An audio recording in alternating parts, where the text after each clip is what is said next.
Merhaba arkadaşlar. Kanalımıza hoş geldiniz. Hikayeye geçmeden önce kanalımıza abone olmayı ve bu tarz hikayelerin devamı için videoyu beğenip yorum atmayı unutmayın. Keyifli dinlemeler. Merhaba. Şanlıurfa'dan ulaşıyorum size. İsmim Berrin. Bu anlatacağım hikaye hayatımdaki en korkunç zamanlardı ve aklımdan hiç çıkmıyor. Ben sınıf öğretmeniyim. Tayinim o sene Urfa'ya çıkmıştı. Okuldaki diğer öğretmenlerle tanışıp kaynaştık. Kısa zaman sonra da birbirimize gidip gelmeye başladık. Bu arada arkadaşlarımın adı Aycan ve Didem. Aycan matematik öğretmeniydi. Didem de Türkçe öğretmeni. Fırsat buldukça birbirimizin evinde toplanır, sabaha kadar sohbet, muhabbet ederdik. O gece Aycan'ın evindeydik. Aslında bu seferki gidişimizin diğerlerinden bir farkı vardı. Aycan yeni bir eve taşınmıştı. Biz de ufak bir hediye alıp ev görmeye gittik. Ev okula uzaktı ama çok güzeldi. 4 katlı, şirin bir binaydı. Aycan 1. katı tutmuştu. Yemek yedik önce. Sonra ise kahve ve sohbet. Eve alışabildin mi Aycan dedim. Pek değil ya. Biraz bunaltıyor beni. Taşınmadan önce çok hoşuma gitmişti. Ama şimdi biraz tuhaf dedi. Nasıl tuhaf dedim. Yani ne bileyim, ev üstüme geliyor. Zaten çok zor buldum. Alışmaktan başka çarem yok dedi. Şaşırmıştım. Çünkü ev çok güzeldi. Eski oturduğu yerden. Kat kat iyiydi. Ama alışma sürecidir canım. Komşularla aran nasıl? Tanıştın mı dedim. Hiçbiriyle tanışmadım. Çok soğuklar. Girip çıkarken karşılaşıyorum. Selam dahi vermiyorlar. Garip bir apartman dedi. Bir de üst kattan, gece yarısı olmasına rağmen çok fazla gürültü geldiğini ama kimseyle kötü olmamak için sesini çıkaramadığını söyledi. Biz bunları konuşurken de arkadaşımın dediği gibi üst kattan gürültüler gelmeye başladı. Bak işte, her gece böyle. Ne yapacağım bilmiyorum dedi. Sen söyleyemiyorsan ben çıkıp söylerim. Bu ne canım böyle? Okuldan yorgun geliyorsun. Bir de bu gürültüyü mü dinleyeceksin? Sesini çıkarmazsan bu hep böyle devam eder dedim. Önce hayır boş ver gitme dese de ben ısrar edince ikna oldu.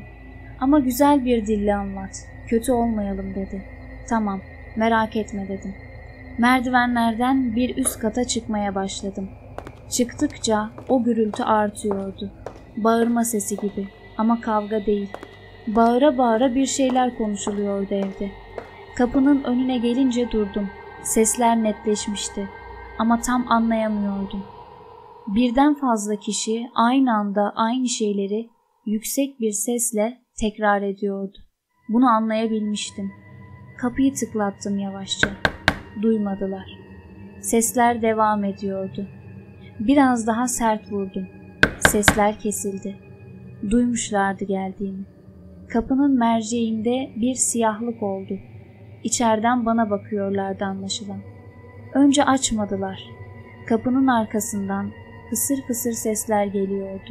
Tekrar vurdum. Lütfen açar mısınız? Önemli bir konu konuşacağım dedim. Kapı yavaşça açıldı. Karşımda 4 kız vardı. Daha 20'li yaşlarında. Kapıyı açıp öylece suratıma baktılar. Benim arkadaşım alt kata yeni taşındı.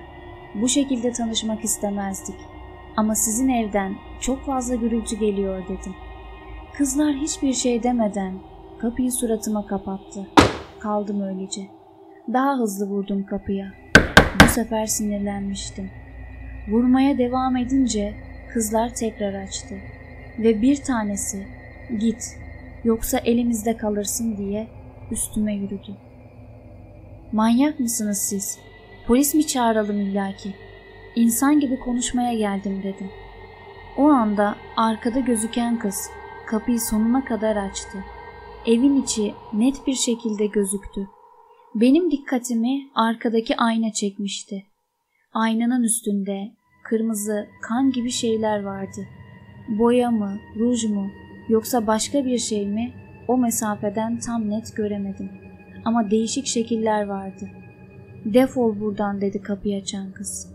Kapıyı kapatırlarken aşağı doğru baktım ve bakmamla midem kalktı. En öndeki kızın ayağında tırnak yoktu.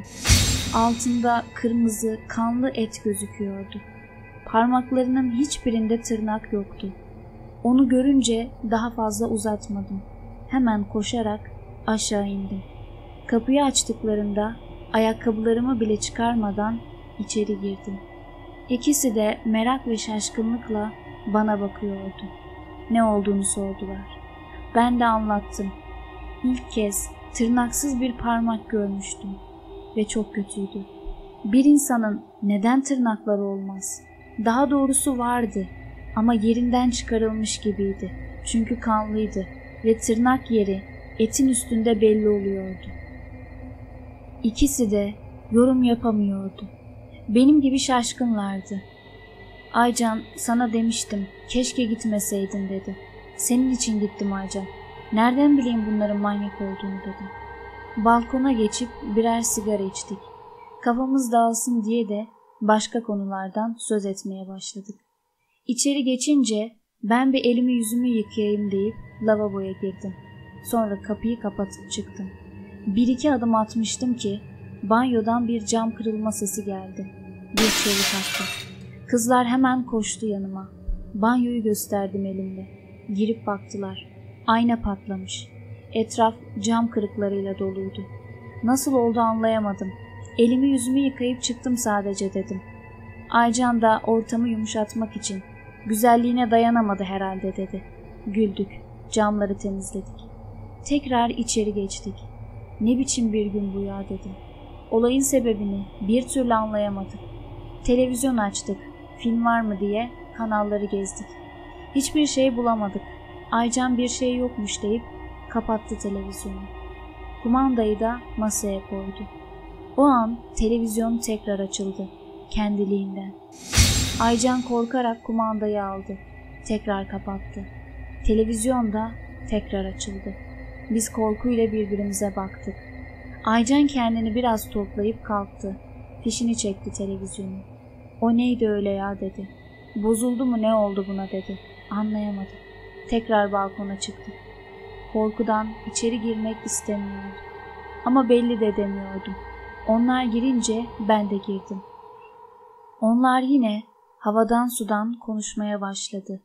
Ama ben kafamda bu olanları düşünüyordum. Bu yaşadıklarımın hepsinin birbiriyle bağlantılı olduğunu ve tesadüfen olmadığını düşünüyordum. Korkum giderek arttı.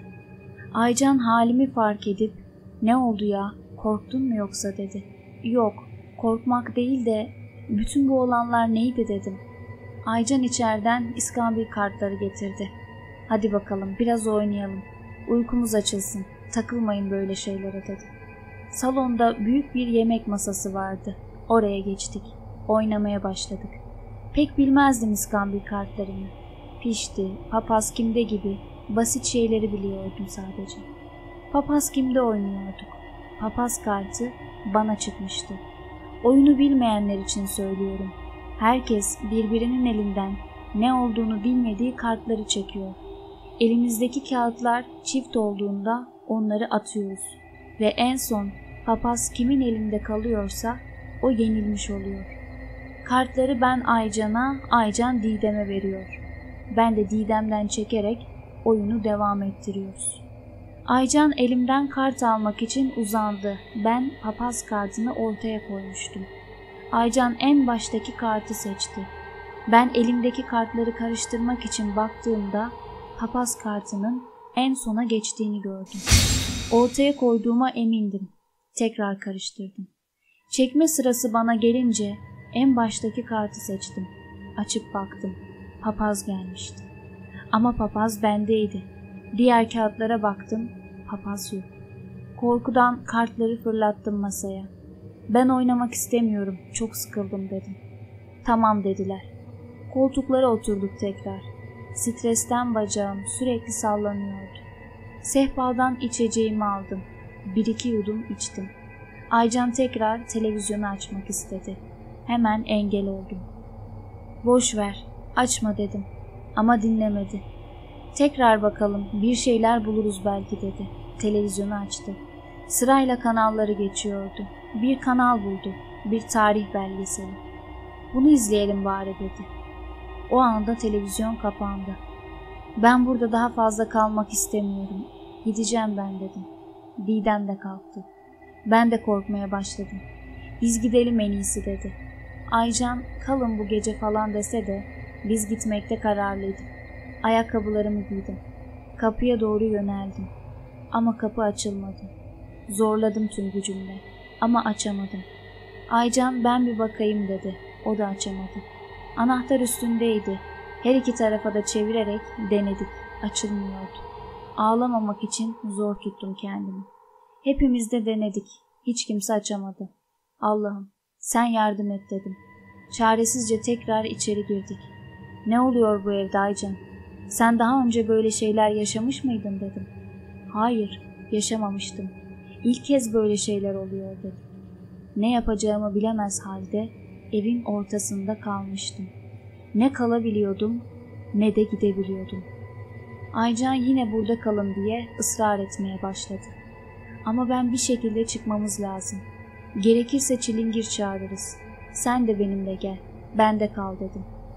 Ben de korkmaya başladım aslında dedi. Ben de o zaman bana gidiyoruz kesinlikle dedim. O anda mutfaktan tıkırtılar gelmeye başladı. Biz korkuyla birbirimize baktık. Sadece koşun diyebildim. Kendimi balkona attım. Balkondan atlayalım dedim. Balkon demirlerine çıktım. 1. kattı zaten, yere yakındı. Aşağı baktım atlamadan önce. O anda şok oldum. Çünkü sanki 5. kattaymışız gibi yerden çok uzaktım. Atlasam kesinlikle ölürdüm. Tekrar balkona girdim. Kızlar da aşağı bakınca aynı şeyi gördüler ve çığlık atmaya başladılar. Allah'ım yardım et diyerek dualar okumaya başladım. Kızlar da okuyordu. Bir rüzgar başladı o an. Etrafta ne kadar toz çöp varsa havalandı. İçeri girdik hızlıca. Okumaya devam ediyordum. İçeri girince masanın üstüne serilmiş iskambil kartlarını gördüm. Sırayla dizilmişti. Hepimiz de masaya bakıyordu. Camdan imdat diye bağırmak istedim. Hemen pencereyi açtım. Kafamı çıkardım.